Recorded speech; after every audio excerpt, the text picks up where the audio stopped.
Every British mum's kitchen in the 70s was a shrine to convenience, colour, and a touch of aspirational living. Avocado greens clashed with harvest golds, formica gleamed under strip light, and the air was thick with the smell of frying fat, brewing tea, and the hum of electric gadgets promising to make life easier.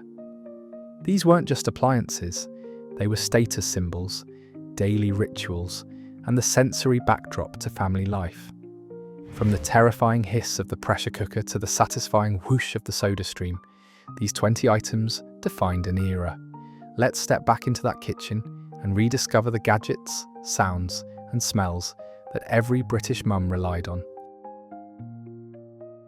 The HostessTrolley was the ultimate symbol of 70s middle-class sophistication, an electrically heated serving cart that promised effortless entertaining and made every dinner feel like an occasion. Clad in cheap mahogany or teak veneer and finished with sleek chrome detailing, it looked modern, stylish, and expensive, even if it wasn't. Mum would load it up in the kitchen, switch on the heating elements hidden beneath the lids, and roll the bad boy into the living room, where the family sat glued to the telly. The gentle hum of the heating element was a constant background note, quietly keeping plates of roast beef, vegetables, and gravy piping hot while everyone settled in. It was theatre, convenience, and aspiration rolled into one gleaming piece of furniture. You didn't just serve dinner, you presented it. The HostessTrolley turned even a mundane Tuesday night into something special, a tangible sign that your family had arrived. For many, it's remembered not just for what it did, but for what it represented. A time when hosting mattered, presentation counted, and a simple gadget could make you feel like royalty in your own front room. The Teasmade was pure 70s innovation, a bedside appliance that combined an analog alarm clock with an automatic kettle, ensuring that the day started with a perfectly brewed cup of tea without ever leaving the warmth of the duvet. Its chunky plastic housing, usually cream or white, sat proudly on the bedside table next to a separate ceramic teapot. Mum would set the loud mechanical alarm the night before, filling the kettle and placing a tea bag in the pot with military precision. Come morning, the Teasmade would splutter into life with a distinctive gurgle and hiss as boiling water dumped noisily into the ceramic teapot, filling the bedroom with the comforting smell of fresh tea and the unmistakable sound of a new day beginning. It was luxury, convenience, and a touch of eccentricity all at once. For many British households, the Teasmade wasn't just a gadget, it was a beloved morning companion, a symbol of post-war optimism and proof that technology could make even the smallest rituals feel special. Its mechanical clatter might have been jarring, but it was also oddly reassuring, a daily reminder that comfort and care were just an alarm clock away. The pressure cooker was the workhorse of the 70s kitchen, a heavy, durable aluminium pot that turned tough, cheap cuts of meat into tender meals in record time. Its highly polished metal exterior gleamed under the kitchen lights, a badge of practicality and efficiency. Mum relied on it to stretch the budget, transforming inexpensive ingredients into speedy, hearty dinners for the whole family. But what every child remembers most is the sound, the terrifying rhythmic jiggling of the valve weight, sputtering plumes of hot steam across the kitchen. It hissed, it rattled, it felt dangerously alive, like a small angry beast contained only by Mum's careful vigilance. You kept your distance, half fascinated, half afraid it might explode at any moment. Yet despite the drama, the pressure cooker delivered every time. Fall-apart stews, tender joints, and rich, flavourful meals that would have taken hours on the hob. It was functional, intimidating, and utterly essential. A tool that represented both post-war thrift and the promise of modern convenience, even if it scared you half to death in the process. The Kenwood chef was the aristocrat of kitchen appliances, a British-made, multifunctional food mixer that dominated countertops and symbolised serious home baking. Its bulky, weighty metal head, commonly cream or white with elegant duck egg blue trim, was unmistakable. This wasn't a flimsy gadget, it was an investment, a statement, and a kitchen companion for life. Mum turned to it for the heavy lifting, kneading dough for homemade bread, mixing massive Christmas cakes packed with fruit and brandy, whipping cream for trifles, and beating batter for countless Victoria sponges. The machine worked tirelessly, but under heavy loads, you'd catch the high-pitched strain of the motor and the faint, metallic smell of it heating up, a reminder that even the mighty Kenwood had limits, yet it never quit. Watching it work was mesmerizing. The rhythmic turning of the beaters, the slow incorporation of ingredients, the transformation of raw materials into something delicious. For many families, the Kenwood chef was more than a mixer. It was a symbol of domestic pride, reliability, and the art of making things properly, from scratch with care. The electric carving knife was a specialized piece of 70s innovation, a gadget with vibrating twin blades designed to slice through the Sunday roast with surgical precision and minimal effort. Its simple plastic handle held the twin metal blades, which buzzed to life with a flick of the switch. This wasn't an everyday tool.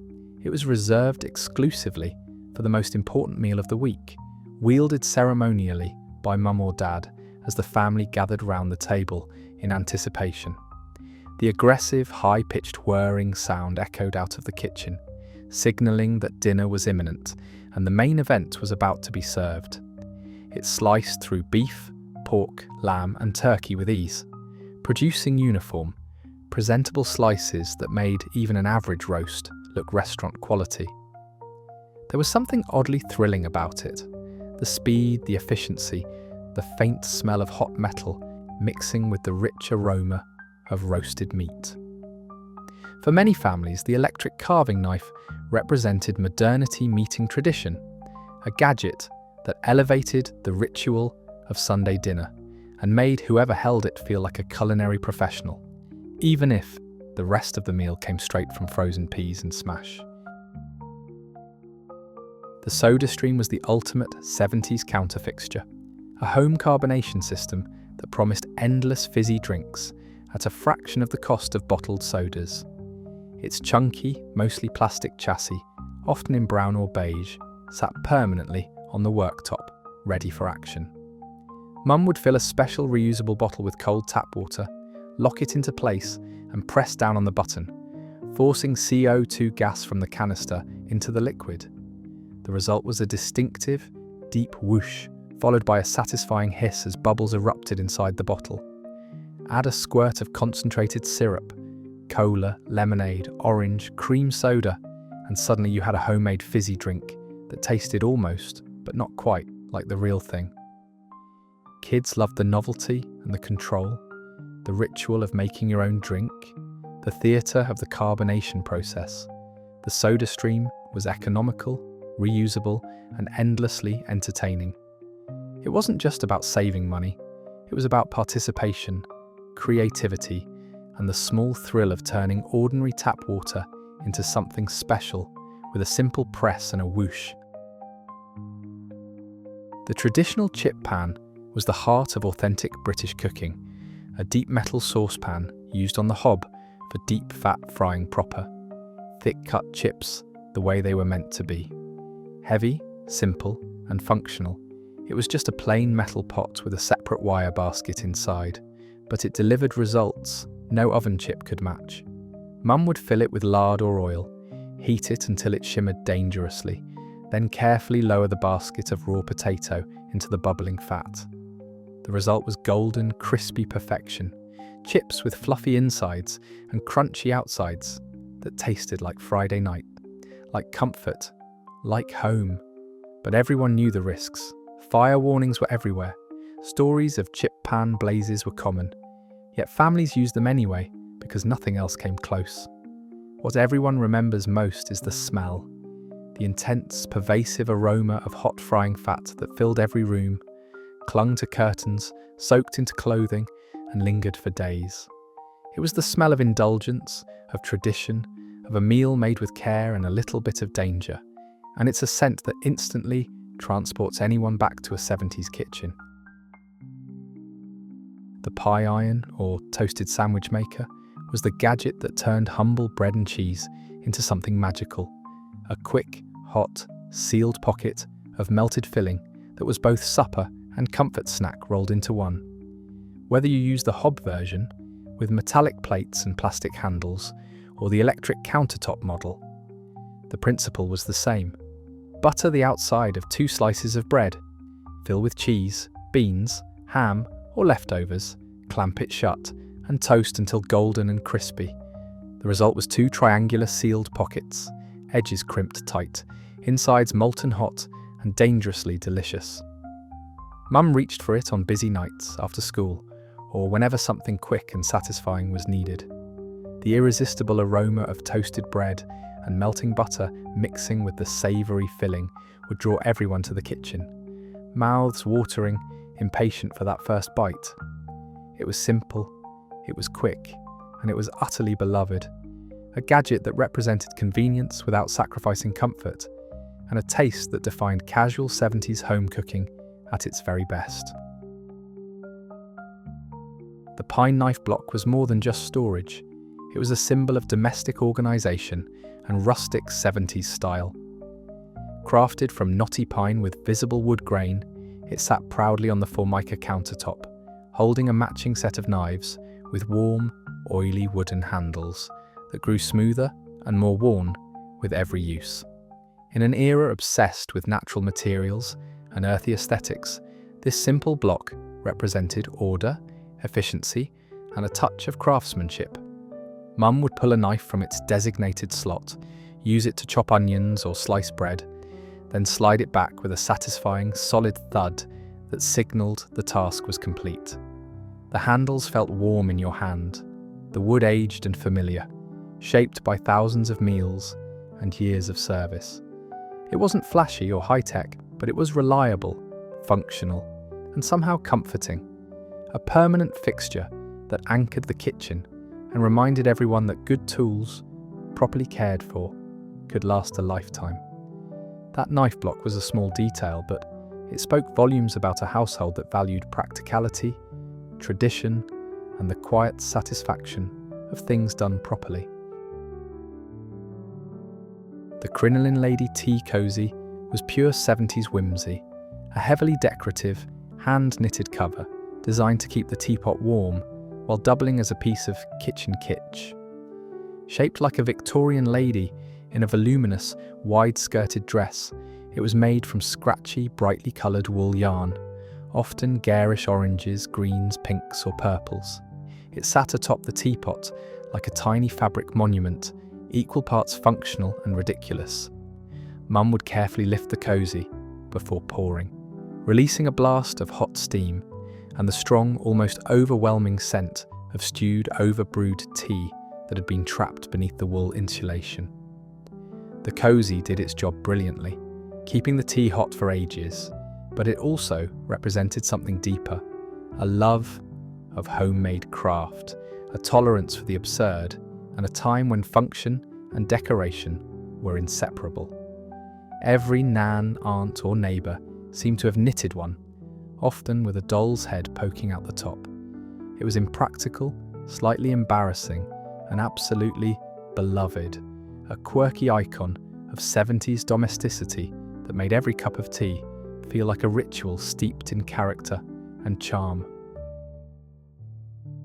Patterned Pyrex casserole dishes were the workhorses of 70s cooking, durable opal milk glass cookware that could withstand the oven's heat and then go straight to the table, eliminating the need for serving dishes.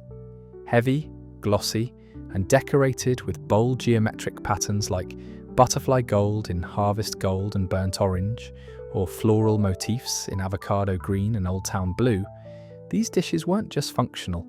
They were decorative statements that matched the kitchen colour scheme. Mum used them constantly for stews, shepherd's pie, lasagna, casseroles, and roasts. She'd pull the dish from the oven with thick oven gloves, carry it to the table still bubbling, and lift the heavy glass lid to release a cloud of trapped steam and the concentrated, rich aroma of whatever had been slow cooking inside. That moment, the condensation clouding the lid, the rush of heat and smell as it was lifted, was pure theatre, a sensory announcement that dinner was ready. Pyrex was practical, reliable, and stylish, a symbol of modern convenience that could endure decades of daily use and still look good doing it. For many, those patterned dishes are inseparable from the memory of family meals shared around a warm, busy table. Melamine Dinnerware was the practical choice for busy 70s households. Lightweight, virtually unbreakable plastic plates, bowls and cups designed to survive children, camping trips, and everyday wear and tear without chipping or cracking. The dull, hard plastic came in the ubiquitous earthy tones of the era: mocha brown, harvest gold, or avocado green, often with subtle textured patterns or simple geometric borders. It wasn't elegant, but it was functional, reliable, and cheap. Mum used it for routine family meals, especially for kids who dropped things, and for picnics or caravan holidays where real china would be impractical. What everyone remembers is the feel and sound, the slightly hollow, dull clack the plate made when placed on the Formica counter, the lightweight, almost toy-like quality of it in your hands, the way it never quite felt substantial. It was unbreakable, yes, but it also scratched easily and absorbed stains, taking on a grubby patina over time. Yet it endured. Melamine was unpretentious, democratic, and deeply embedded in the rhythm of daily life. A humble material that carried countless meals and memories without ever asking for credit. The Fondue Set was the ultimate symbol of 70s sophistication, a specialized communal dining apparatus that promised cosmopolitan entertaining and turned any dinner party into an interactive, sociable event. The setup was unmistakable: a stainless steel pot paired with contrasting dark teak or wooden handles, sitting atop a stand with a small burner underneath fueled by methylated spirits. Mum would prepare the molten cheese or chocolate, light the burner, and invite guests to gather round, long forks in hand, ready to dip chunks of bread, vegetables, or fruit into the bubbling mixture. It was theatre, it was participation, and it felt impossibly worldly, a taste of Swiss Alpine glamour brought into a suburban British dining room.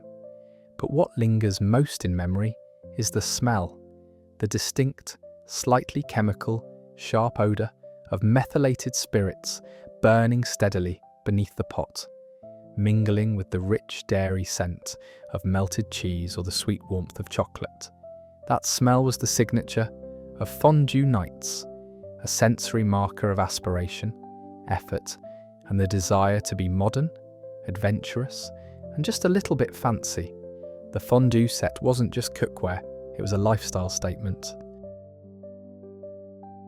Tupperware Containers were the unsung heroes of 70s kitchen organisation. Durable, airtight plastic storage that revolutionised how families preserved leftovers, packed lunches, and maximised thrift. Made from bright, non-transparent plastic in the signature colours of the era, harvest orange, daffodil yellow, deep avocado green, they were bold, practical, and designed to last. Mum relied on them daily, filling containers with leftover shepherd's pie, sliced vegetables, or sandwiches for school, then pressing firmly on the centre of the lid until it sealed with that satisfying, definitive burp sound that confirmed the airtight lock. That burp was oddly gratifying, a small confirmation that you'd done it right, that the food inside was protected and fresh. Tupperware wasn't just storage, it was a social phenomenon, sold through home parties where neighbours gathered, demonstrated products, and ordered sets in matching colours. It represented modern domesticity, efficiency, and the growing emphasis on waste reduction and organisation. For many, those bright plastic containers, slightly scratched and stained from years of use, are as much a part of childhood memory as the food they held. Denby and Langley Stoneware were the premium choice for families who valued quality, durability, and a touch of rustic elegance in their everyday tableware. Heavy, substantial, and crafted from thick British earthenware, these pieces featured rich, organic glazes, often deep cobalt blue, speckled brown, or earthy greens, and popular patterns like Chatsworth, with its distinctive floral motifs. Unlike flimsy melamine or plain crockery, Denby felt permanent, solid, like something you'd pass down rather than replace. Mum used them for sturdy mugs that held a proper brew, deep bowls for porridge or soup, and plates that could withstand years of daily use without chipping. What you remember most is the reassuring heavy weight of a Denby mug in your hand, the way it held heat and made your tea stay warm, and the rough, unglazed terracotta ring on the base that scraped slightly against the table, a tactile signature of authentic craftsmanship. Denby wasn't disposable or trendy. It was investment, tradition, and pride, a quiet statement that your household valued things made properly, built to last, and meant to matter.